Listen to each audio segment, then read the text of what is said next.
calcium qu'il y a là-dedans.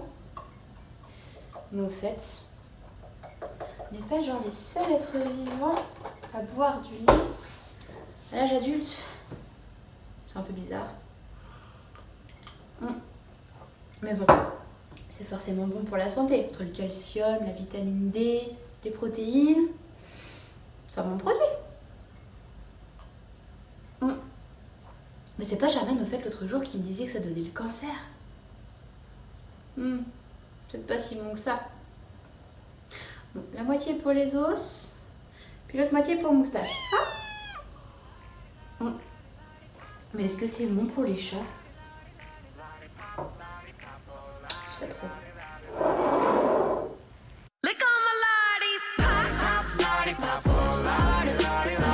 Hey, bonjour à tous, j'espère que vous allez bien, que vous êtes en forme.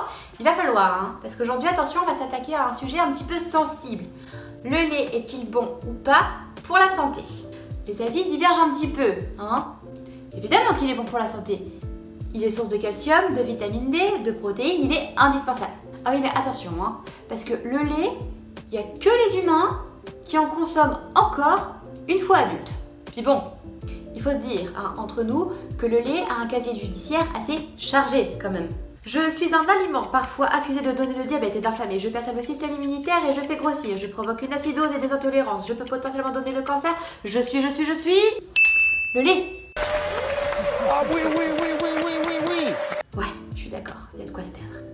On va donc s'intéresser au lait le plus utilisé en France, le lait de vache. Et on est parti pour 3 mythes. On en entend beaucoup à ce sujet. Je bois pas de lait et je mange pas de yaourt parce que je suis intolérant au lactose. Bon, d'accord, il y en a des intolérants au lactose, mais pas tant que ça. Bon, et soit dit en passant, dans les yaourts et dans la plupart des fromages, il n'y en a pas de lactose. Parce que dedans, il y a des petites bactéries qui, au moment de la fermentation, vont le digérer le lactose. Et donc du coup, à la fin, il n'y en a plus. Bon, et je vous cache pas que le plus drôle dans tout ça, ce sont les personnes qui se disent intolérantes au lactose, mais qui consomment à gogo de la whey et autres poudres protéinées, etc. à base de poudre de lactosérum, donc qui contiennent du lactose. Par rapport au lactose, j'ai pu lire sur le site de Nature à Force, on commence avec un titre assez violent, Les bienfaits du lait de vache entre mensonges et propagande. Déjà, tu sais que des bienfaits, ils vont pas t'en annoncer 50. Mais soit, continuons un petit peu la lecture. On estime à 75% le nombre de personnes intolérantes au lactose. Alors oui, mais ça c'est dans le monde entier. En France, on estime que 15 à 20% de la population est intolérante au lactose. Les personnes les moins intolérantes, ce sont les Anglais, avec 5 à 15% maximum de la population qui l'est. Bon, à côté, on a aussi les Japonais qui explosent le game avec 90% de la population intolérante au lactose.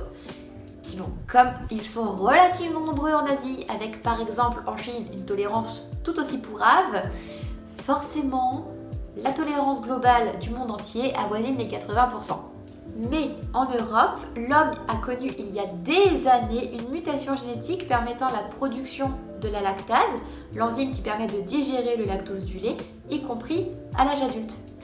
Bon, après, ça reste de la génétique, on n'a pas tous le gène qui permet de produire la lactase, mais bon, j'ai envie de vous dire, on n'a pas tous les yeux de sa mère. Tu as les yeux de ta mère. Oui, la scène qui fait pleurer, c'était gratuit. Mais bon, bref, revenons-en à nos moutons. On voit aussi beaucoup que le lactose n'est pas adapté à l'être humain. Mais les gars, le lait maternel est composé à 60 grammes de lactose pour 1 litre de lait maternel. Le lait de vache, c'est 50 grammes de lactose pour 1 litre. Et encore une fois, c'est pas une question de adapter ou de pas adapter, c'est une question de est-ce que j'ai le gène qui va me permettre de digérer le lactose ou pas? Est-ce que j'ai hérité des yeux de ma mère ou pas? Au final, si quand vous buvez un verre de lait, vous n'avez pas de ballonnement, pas de diarrhée, rien de tout ça derrière, pas de trouble du transit, that's good! Y a pas de problème, tranquille! J'en profite pour faire un petit point rapide sur l'allergie aux protéines de lait de vache qui est très souvent confondue avec l'intolérance au lactose. L'allergie aux protéines de lait de vache, elle implique une réponse du système immunitaire. Et l'allergie, elle peut provoquer des symptômes très variés, allant de la simple crise d'urticaire au choc anaphylactique. Concernant l'allergie aux protéines de lait de vache, seulement 2 à 3% des enfants sont atteints de cette pathologie, en sachant que 80% d'eux guériront en grandissant. Le lait donne le cancer. Je vais donc m'appuyer sur ce petit document, Manger, boire, bouger, comment réduire son risque de cancer, qui a été écrit par le réseau NACRE, Réseau National Alimentation Cancer Recherche. Voilà, donc c'est parti, voilà, je vous le montre. Je fais ma youtubeuse en même temps. Bref. Donc nous avons ici la situation nutritionnelle en France, où nous avons les différents facteurs de risque qui peuvent potentiellement donner le cancer. Donc nous avons la surcharge pondérale, l'excès d'alcool, évidemment, les fruits et légumes. Donc là on se doute que c'est un manque de consommation de fruits et légumes, c'est pas un surplus. On est en France, les légumes c'est dégueulasse, c'est bien connu. Et évidemment l'activité physique. Donc a priori pas le lait en facteur de risque de cancer. Et nous avons juste ici, de quelle façon puis-je agir ? C'est-à-dire quelques recommandations nutritionnelles pour limiter le risque de cancer. Donc nous avons limité la consommation de viande rouge, augmenter sa consommation de fibres alimentaires, blablabla. 2 produits laitiers par jour. Il faudrait consommer 2 produits laitiers par jour pour limiter le risque de cancer. Quand on me dit le lait donne le cancer, c'est non. Si je vous parle de 3 mythes sur le lait et que je vous parle du cancer, vous vous doutez que c'est pas vraiment vrai. Enfin, on va quand même creuser un petit peu la question, je vous rassure. Une étude menée en 2007 par le WCRF et l'AICR, je vous épargne mon accent anglais déplorable, vous avez l'habitude maintenant, donc menée par le Fonds mondial de recherche contre le cancer et l'Institut américain de recherche cancer, montre que la consommation de lait est associée à une diminution du risque de cancer du côlon et du rectum. Mais, parce qu'il y a toujours un mais, une très forte consommation de lait chez l'homme serait indirectement liée à une augmentation du risque de cancer de la prostate, liée à un apport trop important en calcium. Mais là, on parle de consommation hyper importante de produits laitiers. Quand on s'en tient aux recommandations de 2 à 3 produits laitiers et éventuellement 4 pour les grands consommateurs de produits laitiers, il n'y a pas de risque, tranquille. Oui, c'est tout, allez hop, on enchaîne là. Acidifie ton corps. What? J'ai entendu, des fois, que le lait est acide et donc que du coup il acidifie ton corps. Mais les gars, il n'y a rien qui va dans cette phrase. Le pH du lait est aux alentours de 7. Autrement dit, il est neutre, il est ni acide ni basique. Et en plus, ce qu'on mange n'influence pas le pH de notre corps. Enfin, pas directement. Déjà, pourquoi est-ce qu'on dit que le lait acidifie l'organisme ? Le lait, en étant digéré, conduit à la synthèse, entre autres, de phosphates, qui peuvent être acides. Donc, la synthèse de ces phosphates entraînerait, selon certaines personnes, une acidification du corps humain. Mais en plus, selon ces mêmes personnes, ça induirait une déminéralisation osseuse.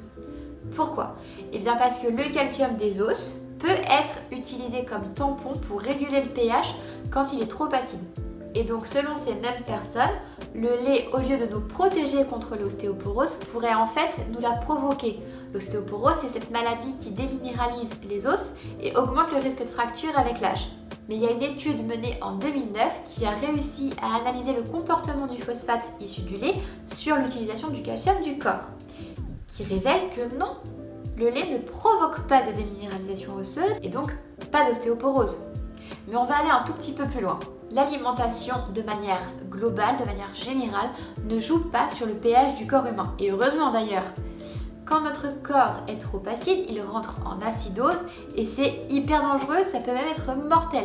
L'alimentation, de manière générale, ne joue pas sur le pH du corps humain. Et heureusement d'ailleurs. Quand notre corps est trop acide, il rentre en acidose et il y a urgence vitale.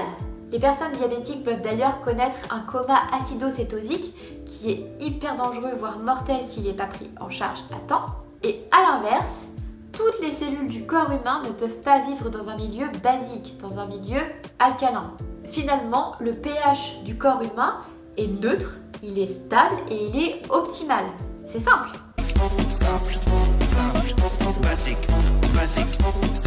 Néanmoins, ça peut arriver que le calcium soit utilisé pour équilibrer le pH, mais ça reste exceptionnel, ça reste infime.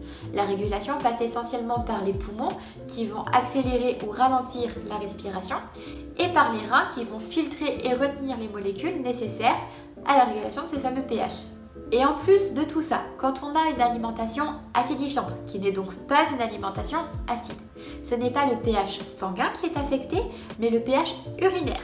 Bon, c'était un sacré boulot que de s'attaquer au lait, hein. J'espère que cette nouvelle vidéo vous aura plu. Vous pouvez me dire par exemple en commentaire le fait le plus marquant que vous ayez appris. D'ailleurs, j'en profite pour vous dire que Hitler souffrait de monorchidie. Je suis d'accord que le rattachement de l'orchidée au testicule, c'est un petit peu troublant. Ah oui, en fait c'est ça que ça veut dire. Hitler n'avait qu'un seul testicule.